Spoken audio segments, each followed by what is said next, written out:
And welcome back, guys, and this is Mikeratto, and for today, we're going to talk about Triple H, Hunter Hearst Helmsley. Well, Triple H, he actually has 25 years now in his career. He has a lot of turns, and yeah, he actually is one of the most influential persons in the WWE, and one of the most famous ones, well, because he won a lot of world championships during his time and the time that he is actually wrestling. Triple H is now the COO of the WWE, and during his time as COO, it's actually one of his roles now in all-star television when it comes to WWE. So let's talk about his 25 years of heel and face turns and what happened. I think in Triple H's first few years in the WWE, he was a heel, well, because he faced a lot of baby faces in the roster. Though I'm not sure in his earlier years, but yeah. And also Triple H during that time, well, in 1996, he was positioned to win King of the Ring at that year. Well, the happening was the time that they broke kayfabe from the Clique, Triple H, Shawn Michaels, Kevin Nash, and Scott Hall in Madison Square Garden, and yeah, he was punished because Michaels is the champion and they can punish him. Also, Triple H was squashed by Warrior at WrestleMania 12.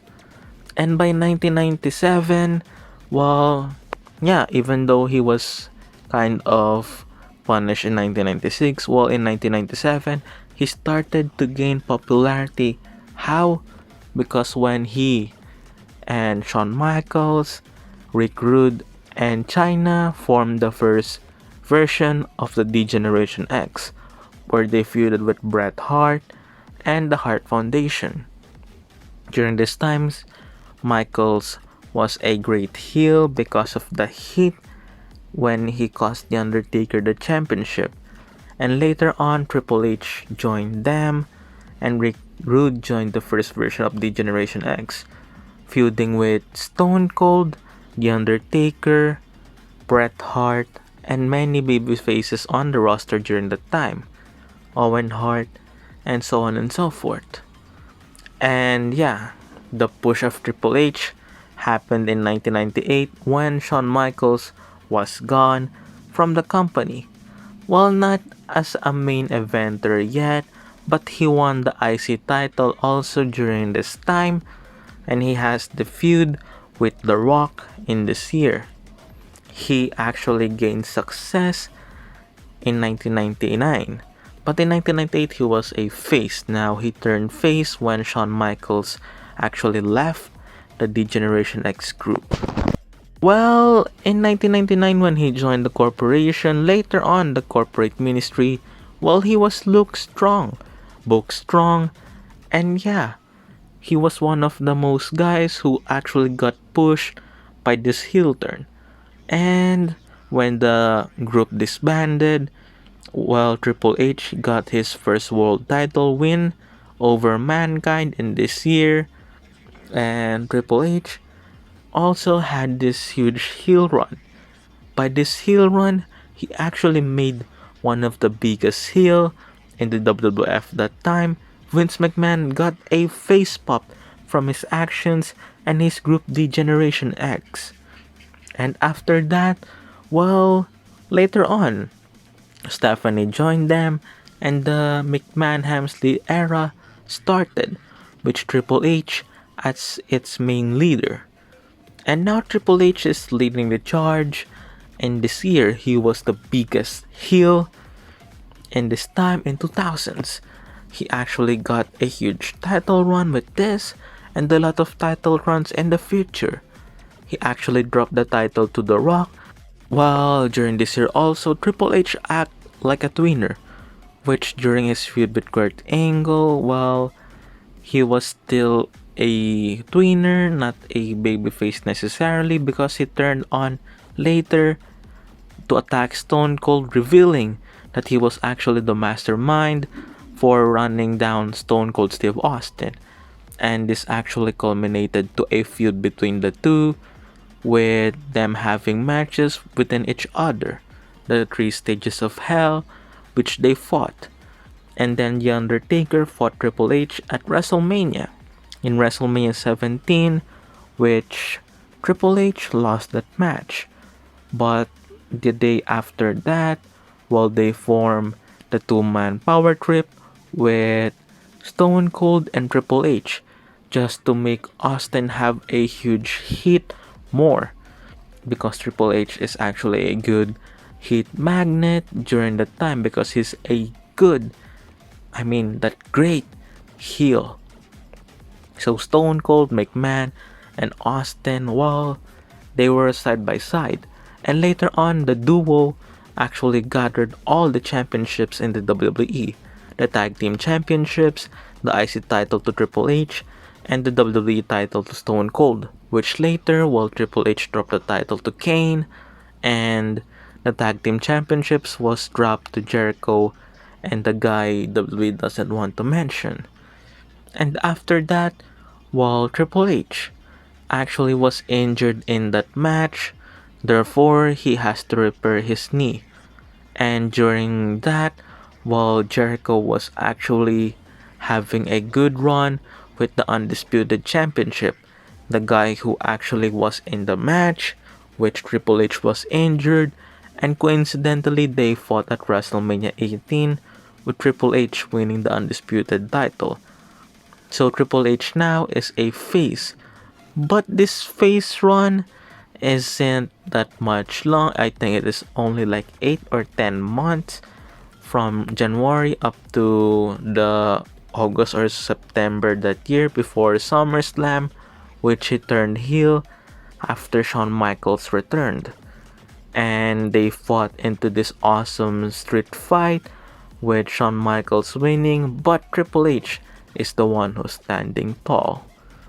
And yeah, the shovel actually began for Monday Night Raw when Triple H actually was the world champion from 2002 up to 2005.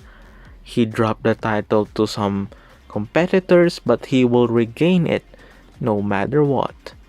While people labeled as the Golden Shovel era, the Triple H show. But yeah, the storylines here compared to now are much better, even though Triple H is the spotlight for Raw. And for SmackDown, the title revolves with Kurt Angle, Brock Lesnar, Big Show during 2002 up to 2003. In 2004, well, it revolves to Eddie Guerrero, JBL, and in 2005 with John Cena's push starting. And for the World Heavyweight Championship, guys who handled that from 2002 up to 2005, Shawn Michaels, Triple H, Goldberg, Chris Benoit, the guy who WWE doesn't want to mention, and then Randy Orton, and then yeah, the title always goes back to Triple H. He won the title I think for 5 or 6 times in that time for the World Heavyweight Championship. So fast forward in 2005, while he was out, I think, I don't know how, but yeah, he was out and then he returned, still having this heel role. They think that he's a babyface, but he is actually still remaining as a heel. And then in 2006, he challenged Cena for the WWE Championship, which he failed. And then after that storyline, Triple H turned face. His face turn for over 4 years. And in this face turn, while the Generation X reunites, they fought with the McMahons, they fought with the Spirit Squad, and then they fought with Rated RKO. But unfortunately for Hunter, he was injured by 2007 and he was on the shelf. And then he returned later that year, and then he has feuds. And he won the WWE Championship, but it was short-lived. And then Randy Orton still continued his title reign. Triple H again has segments with Vince McMahon for some reason for his child, and then somehow feud with McMahon back then. I'm not sure. And then in 2008, well, he was back again for the WWE Championship hunt, which later that year he won the title. Yeah, from 2006 up to this time, well, he is still a babyface. Well, that time in 2008. And then, yeah, Triple H still is a WWE champion, and he was drafted to SmackDown. He has this title run, he has a lot of challengers, and then later that year, Jeff Hardy won the title. And during this time, while Triple H as a babyface, while he has a long face run here from 2006 up to 2013, so I won't remind you that he is still a babyface. Well, after that, well, he again won the championship, which he dropped the title to Randy Orton in that year, in 2009. And then, yeah, Triple H, well, he won the tag team championships with Shawn Michaels in 2009, later that year in TLC, before, well, Triple H in 2010 feuded with Sheamus, and then Triple H goes into this part-time role, which he actually appears, well, occasionally. And when he competes, well, it actually matters, and a lot of matches matters that time.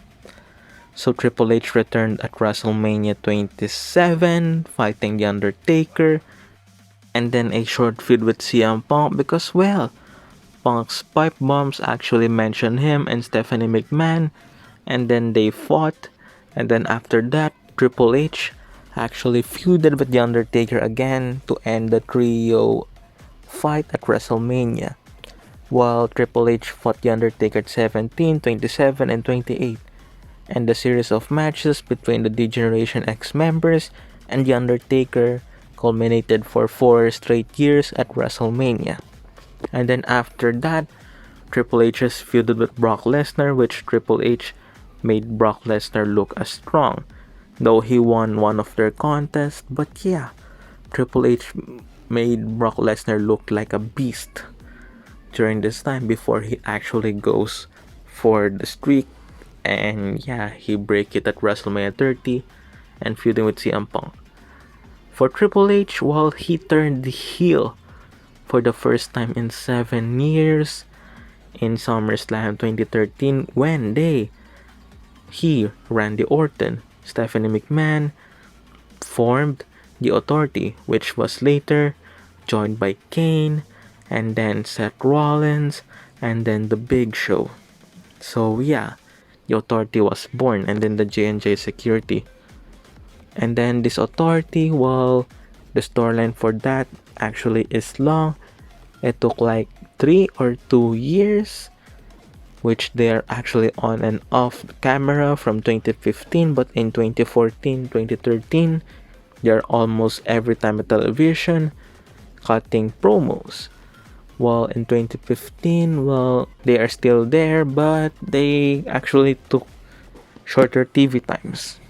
During their Authority times, they feuded with Daniel Bryan, and then The Shield, and then when they stopped doing the Authority storyline, well, Triple H was again doing his solo mark, but still as a heel, while the group disbanded because the people in the Authority turned face, something like that, with Kane actually turning face first, and then The Big Show, and then Seth Rollins later on. And then yeah, Triple H and Stephanie are still part of the Authority till 2018. And then when they end this Authority storyline, Triple H turned face in 2018 when he reunited with Shawn Michaels. When they actually reunited, well, they fought the Brothers of Destruction at Saudi Arabia. And then after that, they also have a 1-1 match between The Undertaker and Triple H before that.